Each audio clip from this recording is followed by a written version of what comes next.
प्रणाम करती हूँ अपने गुरु महेश्वर शिव के चरणों में। माता भवानी के चरणों में मेरा प्रणाम है। इस कालखंड के प्रथम शिव शिष्य साहब श्री हरिंद्रानंद जी के चरणों में मेरा प्रणाम है। शिव शिष्य परिवार की शक्ति दीदी नीलम आनंद जी के चरणों में मेरा प्रणाम है। शिव गुरु कारवां के माध्यम से हमसे जुड़ने वाले, हमें देखने वाले आप सभी को मेरा प्रणाम है। मेरे साहब श्री द्वारा रचित पुस्तक आप चलें शिव की ओर के 5वें आलेख शिव और तांत्रिक धाराएं में क्या है, आगे जानते हैं। तंत्र प्रेम है, समर्पण है। जहाँ समर्पण है वहीं शिव है। प्रेम और भक्ति का चरमोत्कर्ष शिव है। भगवान शिव से ही समस्त तांत्रिक धाराएं निःसृत हुई हैं। वेदों ने भारतीय पूजा प्रणाली में कर्म की प्रधानता का समावेश कर कर्म योग के बीज बोए। वहीं उपनिषदों से ज्ञान योग के अंकुर निकले। भगवान शिव से निकली आगमिक तांत्रिक धारा ने भक्ति की नींव रखी। प्राचीन भारत में भक्ति धारा प्रवाहित हुई। आगमिक धारा भक्ति धारा का प्रस्फुटन है। आगम शिव द्वारा उपदिष्ट ज्ञान को कहते हैं, जिसे माँ भवानी द्वारा ग्रहण किया गया। माँ भवानी द्वारा उपदिष्ट ज्ञान को निगम कहा जाता है। तंत्र आगमों के परवर्ती रूप। आगम नाम से ज्ञात धारा का आगमन पहले और तंत्र की धारा की संज्ञा बाद में आगमिक धारा को मिली। आगम और तंत्रों की अनेकानेक शाखाएं प्रशाखाएं हैं। वेदों ने वर्णाश्रम का कठोरता से प्रतिपादन किया और कर्म का सहारा लिया। कर्म अर्थात यज्ञादि की योग्यता सर्वसुलभ नहीं होने के कारण समाज में धीरे धीरे एक वर्ग का निर्माण होता चला गया। तंत्र में प्रेम करने के जन्मजात गुण के कारण यह विधा सबके लिए सुलभ हुई। शिव ने सभी को परमात्म तत्व का अधिकारी माना। हम पाते हैं कि उपनिषदों ने यज्ञ को परमार्थ पथ की ओर कमजोर नाव माना है। उपनिषदों को विश्व में अत्यधिक ख्याति प्राप्त हुई है और इन्हें चिरनवीन माना जाता है। श्वेताश्वतर उपनिषद ने भक्ति को अक्षुण्ण रखते हुए अपना प्रेम पुष्प महेश्वर शिव को अर्पित किया है। परवर्ती काल में शिव द्वारा प्रतिपादित तंत्रों को भी वेदों की शरण में जाने को विवश होना पड़ा। फलतः तंत्र की प्रेम और भक्ति से जनित उपासना की मुख्य धारा विभिन्न क्रियाओं के गड्ढे में रुकने लगी। सर्वसुलभ उपासना और भक्ति का मार्ग धीरे धीरे मारण, सम्मोहन, उच्चाटन आदि षटकर्मों की पगडंडियों में रूपांतरित होता गया। काल विशेष में परिस्थिति जन्य स्थिति ऐसी आई कि भारतीय जनमानस में प्रतिष्ठा पाने के लिए सभी मतों को वेदों की शरण में जाना पड़ा। ऐसा नहीं करने वाले मत अस्वीकार कर दिए गए या फिर उन्हें प्रभावहीन घोषित कर दिया गया। बुद्ध और महावीर ने वेदों की प्रामाणिकता को मानने से अस्वीकार कर दिया। भागवतकार ने तो वेद विरोधी बौद्ध और जैन सिद्धांतों को अपने ग्रंथ में समाविष्ट कर लिया। भागवत पुराण में विष्णु के 24 लीला अवतारों के बुद्ध और आदि तीर्थकर ऋषभदेव भी समाविष्ट हैं।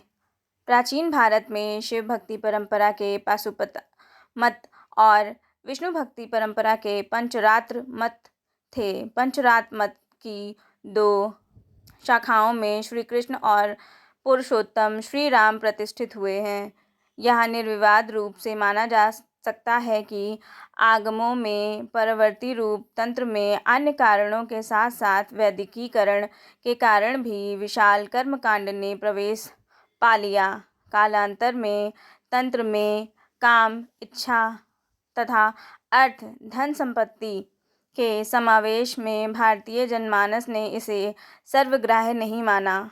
आगम से शैवागम तथा वैष्णवागम दोनों की अभिव्यक्ति हुई है। शैवागमों में परब्रह्म को परम शिव कहा गया है। आगम शैव मत के प्रथम सैद्धांतिक ग्रंथ माने गए हैं। महाभारत में श्रीकंठ को पशुपत मत का अग्र प्रवक्ता माना गया है। पशुपत मत के आचार्य लकुलिश एक ऐतिहासिक व्यक्ति हैं। ये ईसा की पहली दूसरी शताब्दी के माने गए हैं। कणाद को शैव कहा गया है। प्राचीन जैन लेखक हरिभद्र ने षट्दर्शन समुच्चय में गौतम और कणाद को शैव धर्म का प्रचारक माना है।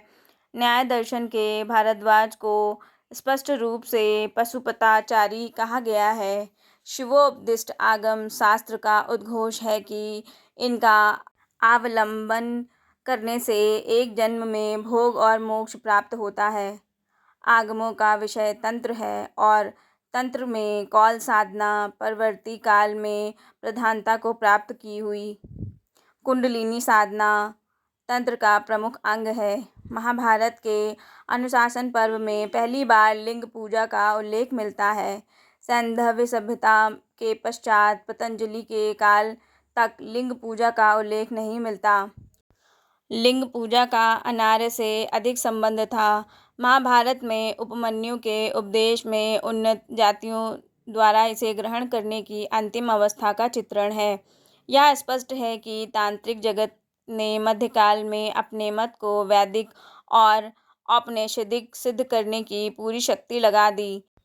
उत्तर भारत में तांत्रिक संस्कृति का स्वतंत्र अस्तित्व नहीं रह गया। तंत्र का क्रियात्मक पक्ष उजागर हुआ, जबकि तंत्र ने प्रेम, भक्ति और गुरु कृपा की परंपरा में अपना जीवन पाया था। तंत्र का नाम आते ही लोग इसे साधना मूलक समझने लगते हैं। वास्तव में तंत्र साधना मूलक नहीं, उपासना मूलक है। आज भी तांत्रिक क्रियाओं का रहस्य भाव ही है। भाव को प्रेम की पहली सीढ़ी माना गया है और प्रेम की पराकाष्ठा तो भक्ति है।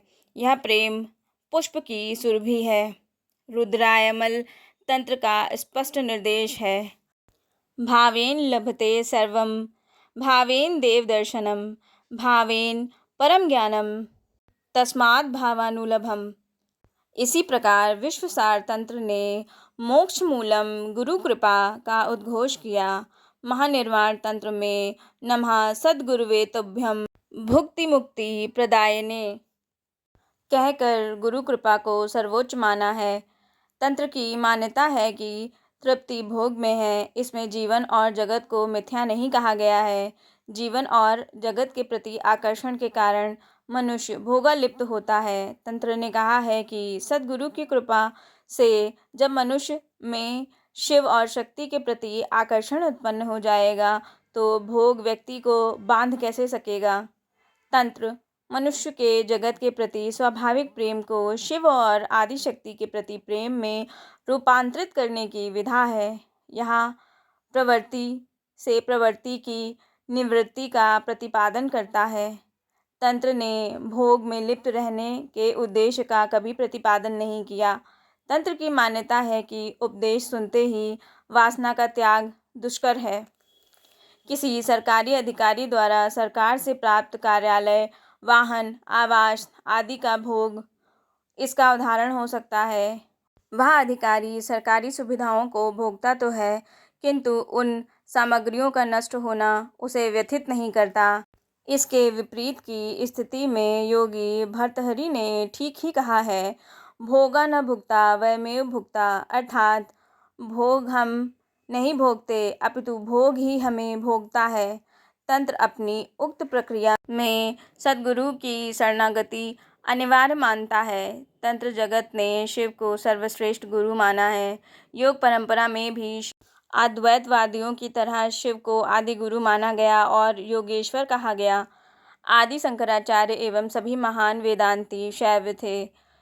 योग ने जहाँ यम नियम को मान्यता दी, चित्तवृत्तियों के निरोध को योग कहा, वहीं तंत्र ने किसी भी आरोपित वर्जना को अस्वीकार कर दिया। महान तांत्रिक प्राप्त पूजनीय श्री रामकृष्ण परमहंस, श्री राम प्रसाद, श्री कमलाकांत प्रभृति अन्य महान तांत्रिकों की जीवन लीला पर दृष्टिपात किया जाए तो ये सभी भगवती के अनन्य भक्त थे।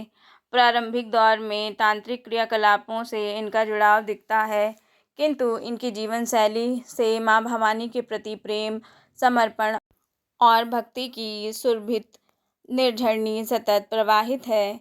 भगवती के महान भक्त श्री कमलाकांत की निम्नलिखित पंक्तियाँ माँ भवानी के प्रति प्यार और समर्पण का अनुपम उदाहरण है।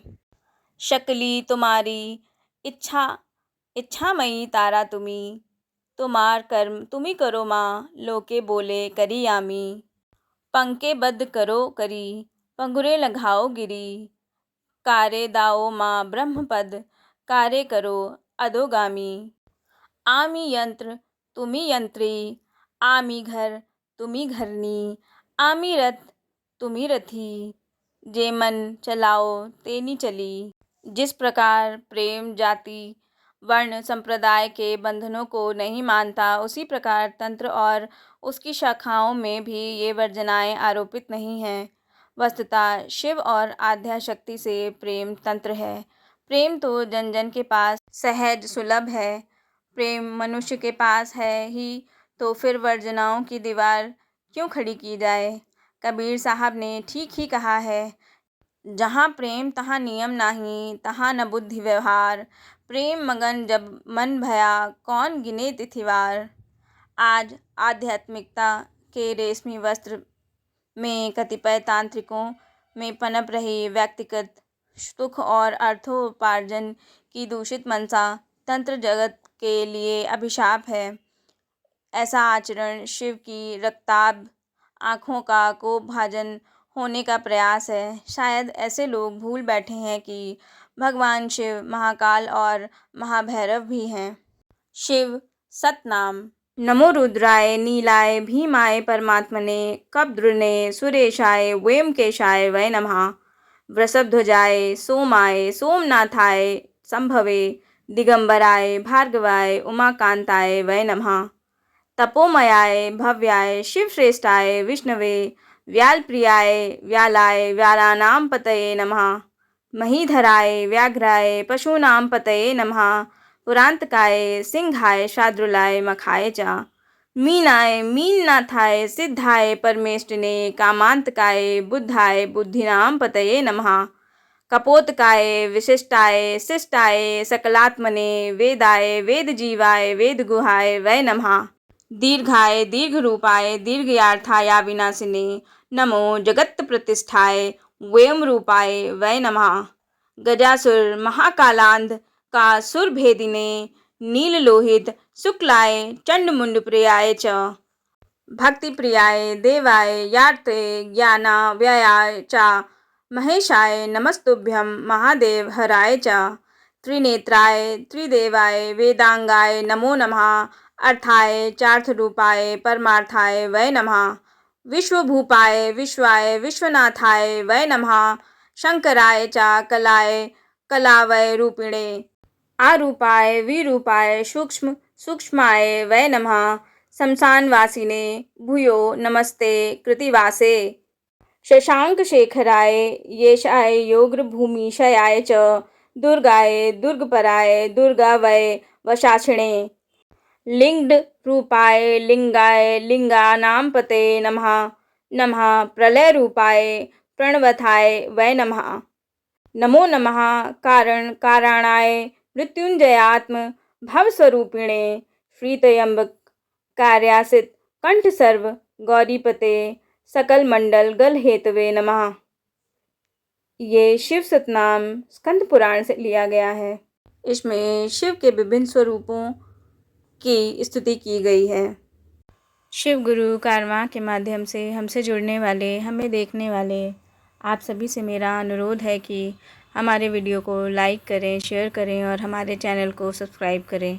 मिलते हैं आपसे अगली वीडियो में। आप सबके चरणों में मेरा प्रणाम।